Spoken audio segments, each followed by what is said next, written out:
जय हिंद एवरीवन। अगर आप अग्निवीर नेवी एमआर के पेपर का तैयारी कर रहे हो तो ये क्लास आपके लिए है। इस क्लास में हम लोग जीके के टोटल 25 मोस्ट इंपॉर्टेंट प्रश्न लिए हैं। पूरा प्रश्न समाप्त होने के बाद लास्ट में ईमानदारी पूर्वक से कमेंट करके बताना कि इन 25 प्रश्नों में से आपका कितना प्रश्न सही हो रहा है। अच्छे लेवल के प्रश्न भी लिए गए हैं। जिस टाइप के प्रश्न आपके पेपर में पूछे जाते हैं ना, उसी टाइप के प्रश्न लिए गए हैं। और देखो, नेवी की तरफ से बोला गया था कि 12 मई से अग्निवीर नेवी का एडमिट कार्ड निकलना चालू हो जाएगा और 22 मई से पेपर भी चालू हो जाएगा। लेकिन मेरे भाई कल मतलब पूरा दिन मैं ज्वाइन इंडियन नेवी के ऑफिशियल वेबसाइट पर इंतजार करता रहा, लेकिन कोई भी एडमिट कार्ड नहीं निकला। तो उसको देखकर आप लोग को परेशान होने का जरूरत नहीं है मेरे भाई। भारत पाकिस्तान के बीच जो युद्ध चल रहा है, हो सकता है इसी के कारण आपका अग्निवीर नेवी का एडमिट कार्ड अभी तक नहीं निकला है। देखो, आप लोगों का भर्ती कैंसिल नहीं होगा। ये नहीं सोचना कि मेरे भाई जैसे युद्ध के कारण भर्ती कैंसिल हो जाएगा। देखो, पोस्टपोन्ड हो सकता है, लेकिन उसके लिए भी वो लोग नोटिस देंगे कि हाँ, जैसे पोस्टपोन्ड का कैंसिल का मतलब तो आपका पूरा का पूरा भर्ती रद्द हो गया, फिर से ऑनलाइन कराना पड़ेगा। तो ऐसा कभी नहीं होगा, ठीक है ना। अभी कोरोना के टाइम बस वैसा हुआ था। और पोस्टपोन का मतलब ये हुआ कि जो डेट दिया गया था 12 तारीख, तो इस डेट को ये लोग बढ़ा सकते हैं, थोड़ा बहुत आगे पीछे कर सकते हैं, ठीक है ना। क्योंकि अभी भारत पाकिस्तान के बीच युद्ध चल रहा है। तो आप लोगों को, जितने भी साथी अग्निवीर नेवी के पेपर का तैयारी कर रहे हो, लगातार पढ़ाई करते रहो, ज़्यादा परेशान होने का जरूरत नहीं है। चलो चलते हैं अपने प्रश्नों की तरफ। गिनती करते रहना आपका कितना प्रश्न सही हो रहा है। और कल मैं पूरा प्रैक्टिस सेट फिर से लेकर आ रहा हूँ, ठीक है ना। तो कल आप लोग सुबह में 8 बजे जरूर जुड़ना, क्योंकि फुल प्रैक्टिस सेट मैं लेकर आऊँगा, जिसमें जीके, साइंस, मैथ सब रहेगा।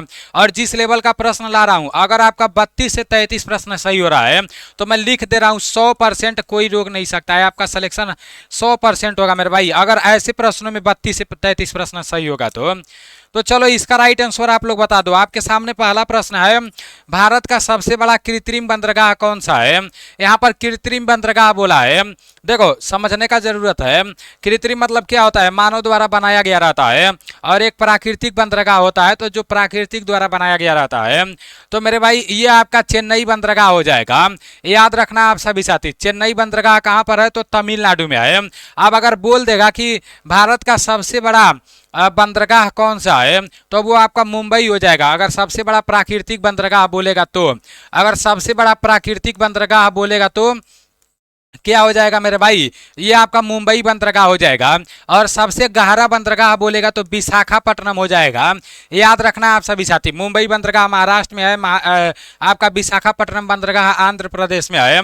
और चीन का संघाई बंदरगाह जो है ना, तो ये सबसे बड़ा पोताश्रय है। मतलब विश्व का सबसे बड़ा पोताश्रय अगर बोल देगा तो वो क्या हो जाएगा, चीन का संघाई बंदरगाह हो जाएगा। मैं आपको पहले बताया हूँ। गिनती करते जाना कितना प्रश्न सही हो रहा है। बरकाना जलप्रपात किस भारत के किस राज्य में स्थित है। बहुत अच्छे तरीके से बंदरगाह, जलप्रपात, पर्वत, पहाड़, जो भी आपका डॉलर, जैसे जो भी आपका देशों का मुद्रा है, राजधानी है, ये सब कुछ मैं आप लोगों को दिया हूँ। तो मेरे भाई, बरकाना जलप्रपात भारत के किस राज्य में स्थित है, तो ये किस राज्य में स्थित है जल्दी से बताओ। ये जो बरकाना है, ये भारत के कर्नाटक राज्य में है, ठीक है ना। याद रखना आप सभी साथी। और शिव समुद्रम अगर जलप्रपात बोलेगा तो ये भी भारत के कर्नाटक राज्य में स्थित है। और मेरे भाई, आपका वसुधारा जलप्रपात बोलेगा तो वो उत्तराखंड में हो जाएगा। याद रखना आप सभी साथी, ठीक है ना। वसुधारा जलप्रपात कहाँ पर है, उत्तराखंड में है। शिव समुद्रम बरकाना जलप्रपात आपका कर्नाटक में है, याद रखना। आपका नेक्स्ट प्रश्न है, काली मिट्टी का काला रंग किसके उपस्थिति के कारण होता है।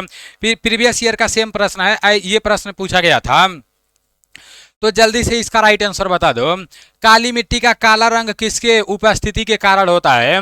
तो मेरे भाई देखो, काली मिट्टी, मिट्टी कितने प्रकार का होता है, तो मिट्टी का प्रकार जो होता है वो 8 होता है। 8 प्रकार के बारे में आप लोग को अच्छे से पढ़ लेना है।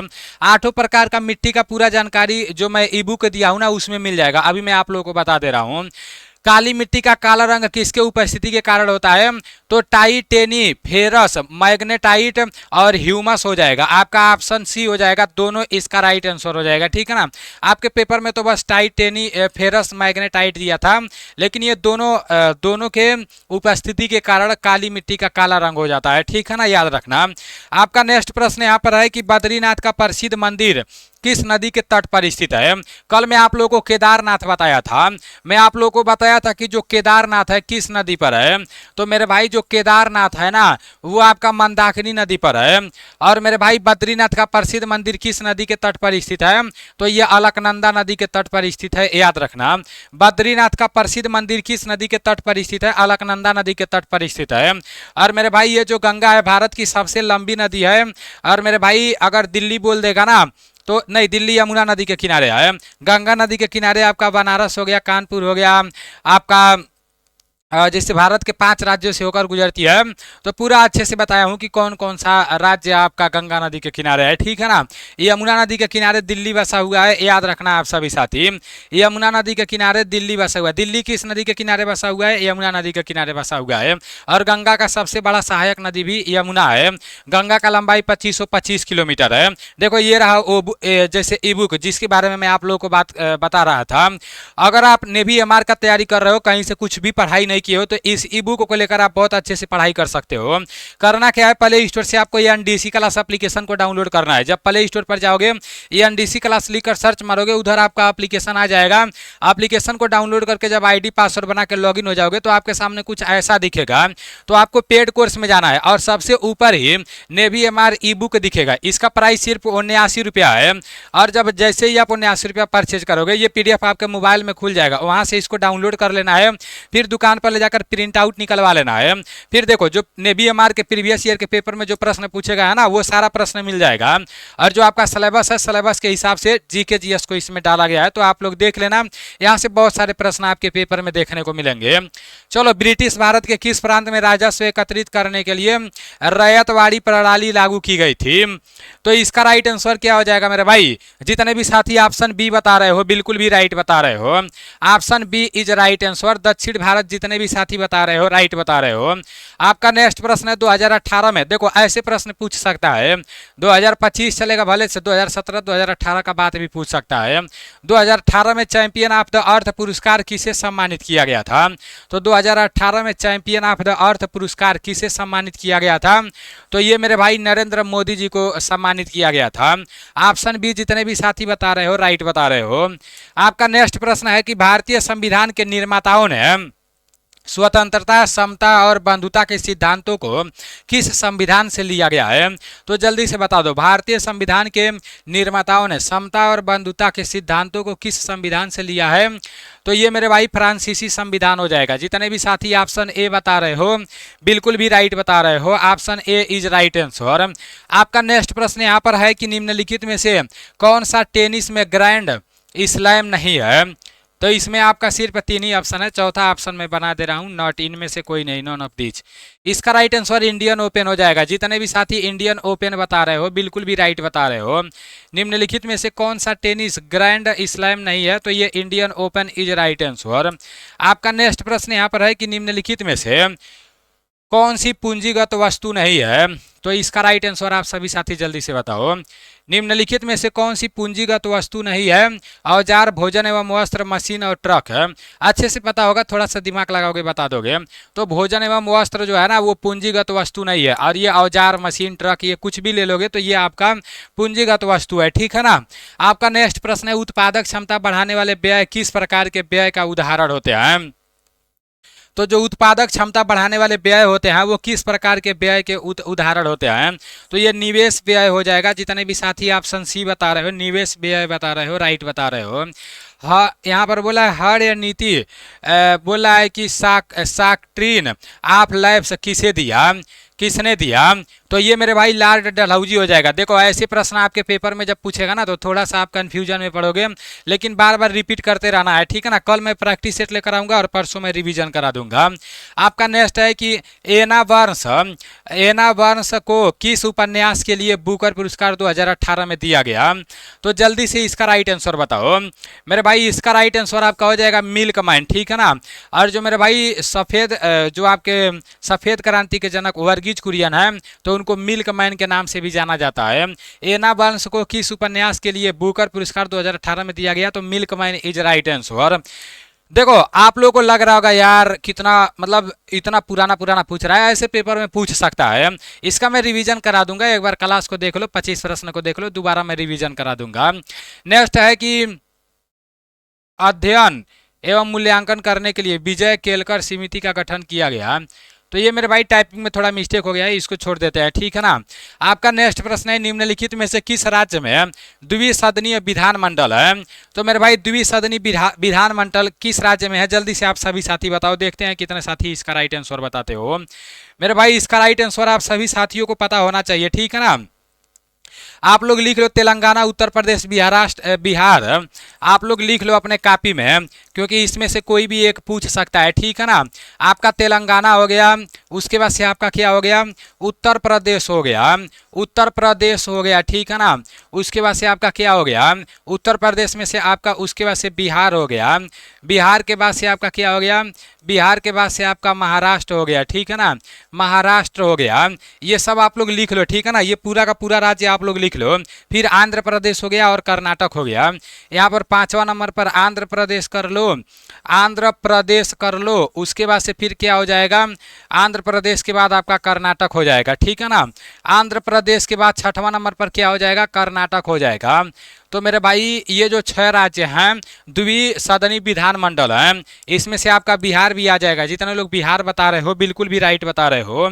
तू भी मजा कर, इसका आप लोग क्या कर सकते हो, तू भी मजा कर एक ट्रिक बना सकते हो, ठीक है ना। चलो यहाँ पर है निम्नलिखित में से किस राज्य में द्विसदनीय विधानमंडल है, बिहार, तेलंगाना, उत्तर प्रदेश, बिहार, महाराष्ट्र, आंध्र प्रदेश और कर्नाटक। ये पूरा लिख लेना, ठीक है ना। तेलंगाना, उत्तर प्रदेश, बिहार, महाराष्ट्र, आंध्र प्रदेश और कर्नाटक है। तो ये सब आपका द्विसदनीय विधानमंडल है। आपका नेक्स्ट है निम्नलिखित में से किस देश ने 2019 का सुल्तान आजमान अलजान शाह कप जीता। तो मेरे भाई आज तो काफ़ी पुराना प्रश्न आपके सामने आ रहा है। इसका राइट आंसर दक्षिण कोरिया हो जाएगा, दक्षिण कोरिया इज राइट आंसर। अगर इसमें आपका 25 में से 22 प्लस हो रहा है, 21 प्लस हो रहा है, बहुत ही अच्छा स्कोर रहेगा। निम्नलिखित में से किस देश ने 2019 का सुल्तान अजलान शाह कप जीता है। तो ये आपका दक्षिण कोरिया हो जाएगा। नेक्स्ट प्रश्न है दिल्ली की मोती मस्जिद किस मुगल शासक ने बनाई थी। मोस्ट इंपॉर्टेंट है, दिल्ली की मोती मस्जिद किस मुगल शासक ने बनाई थी। तो ये औरंगजेब हो जाएगा, ठीक है ना। जितने भी साथी ऑप्शन सी बता रहे हो बिल्कुल भी राइट बता रहे हो, औरंगजेब इसका राइट आंसर हो जाएगा। इसका राइट आंसर क्या हो जाएगा, औरंगजेब हो जाएगा। चलो नेक्स्ट प्रश्न की तरफ चलते हैं। नेक्स्ट है कि निम्नलिखित में से कौन सा युग में सही रूप में मेल खाता है। तो देखो आप लोगों को पता होगा ये जो कथक है ये केरल का लोक नृत्य नहीं है, ये केरल का शास्त्रीय नृत्य नहीं है। ये कहाँ का है, ये यूपी का है, ठीक है ना, उत्तर प्रदेश का है कथक। तो ये तो सही मेल नहीं खाता है, गलत है। ये जो कुचिपुड़ी है ये ओडिशा का नहीं है, ये आंध्र प्रदेश का है। जो भरतनाट्यम है तमिलनाडु का है, तो ये आपका सही मेल खाता है। जो कथकली है ये उत्तर प्रदेश का नहीं है, ये आपका केरल का है, ठीक है ना। तो ये भी सही मेल नहीं खाता है। तो Bharatanatyam Tamil Nadu is right answer. गिनती करते जाना कितना प्रश्न सही हो रहा है। 1799 की श्रीरंगपट्टनम की लड़ाई में अंग्रेजों ने किसे हराया था। तो अंग्रेजों ने किसे हराया था, जल्दी से बताओ। 1799 का बात किया जा रहा है। इसका राइट आंसर जितने भी साथी टीपू सुल्तान बता रहे हो बिल्कुल भी राइट बता रहे हो। 1799 की श्रीरंगपट्टनम की लड़ाई में अंग्रेजों ने किसे हराया था। तो टीपू सुल्तान को हराया था, Tipu Sultan is right answer. Next है कि हौस ई सुल्तानी एक है। तो ये क्या है, हौस ए सुल्तानी एक क्या है, जल्दी से इसका राइट आंसर बताओ। अच्छा प्रश्न है मेरे भाई, ऐसे प्रश्न आपके पेपर में पूछे जाएंगे। तो ये एक बड़ा जलाशय है, याद रखना। हौस ई सुल्तानी क्या है, एक बड़ा जलाशय है। हौस ए सुल्तानी कुछ लोग मस्जिद, महल, मीनार ये लोग जानेंगे, लेकिन ये क्या है, बड़ा जलाशय है, याद रखना आप सभी साथी। आपका नेक्स्ट प्रश्न है 73वें संवैधानिक संशोधन अधिनियम के अनुसार पंचायत का कार्यकाल कितना होता है। तो जल्दी से बताओ मेरे भाई। इसका राइट आंसर जितने भी साथी ऑप्शन डी बता रहे हो 5 वर्ष बता रहे हो बिल्कुल भी राइट बता रहे हो, 5 वर्ष इज राइट आंसर। नेक्स्ट है पृथ्वी सतह की सबसे ऊपरी परत को क्या कहते हैं। तो मेरे भाई पृथ्वी सतह के सबसे ऊपरी परत को क्या कहते हैं, बहुत ही अच्छे लेवल का प्रश्न है। ये आपका क्रस्ट हो जाएगा, क्रस्ट इज राइट आंसर। पृथ्वी सतह की सबसे ऊपरी परत को क्या कहते हैं, तो क्रस्ट कहते हैं।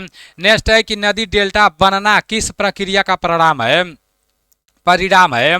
नदी का डेल्टा बनना, नदी डेल्टा बनना किस प्रक्रिया का परिणाम है?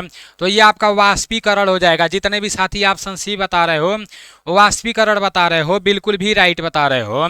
नेक्स्ट प्रश्न है, निम्नलिखित में से कौन सी एक ठंडी महासागरीय धारा है? तो निम्नलिखित में से कौन सी एक ठंडी महासागरीय धारा है? अगर गर्म बोलेगा तो गल्फ स्ट्रीम हो जाएगा, ठीक है ना, और ठंडी बोलेगा तो ये लेब्राडोर धारा हो जाएगा। याद रखना आप सभी साथी। अगर मेरे भाई गर्म बोलेगा तो क्या हो जाएगा? ये गल्फ स्ट्रीम हो जाएगा, और ठंडी महासागरीय धारा बोलेगा तो ये आपका लेब्राडोर धारा हो जाएगा। याद रखना। नेक्स्ट प्रश्न है, भारतीय संसद के ऊपरी सदन को के रूप में जाना जाता है? तो भारतीय सदन का जो ऊपरी सदन होता है, उच्च सदन होता है, राज्यसभा को जाना जाता है। राज्यसभा को उच्च सदन के नाम से जाना जाता है, ठीक है ना। याद रखना आप सभी साथी। राज्यसभा के सदस्य का कार्यकाल 6 वर्ष का होता है। आपका नेक्स्ट प्रश्न है और आज का लास्ट प्रश्न है, कल आप लोग तैयार रहना। मोर द्वीप पीकॉक आइलैंड मंदिर को किस रूप से जाना जाता है? अच्छा प्रश्न है। मोर द्वीप पीकॉक आइलैंड मंदिर को किस रूप के नाम से जाना जाता है? तो ये उमानंद मंदिर हो जाएगा। उमानंद मंदिर जितने भी साथी बता रहे हैं राइट बता रहे हैं। मोर द्वीप पीकॉक आइलैंड, याद रखना, पीकॉक आइलैंड को किस नाम से जाना जाता है? तो ये उमानंद मंदिर नाम से जाना जाता है पीकॉक आइलैंड को, ठीक है ना। अभी आप लोगों के 25 प्रश्न समाप्त हो गए हैं।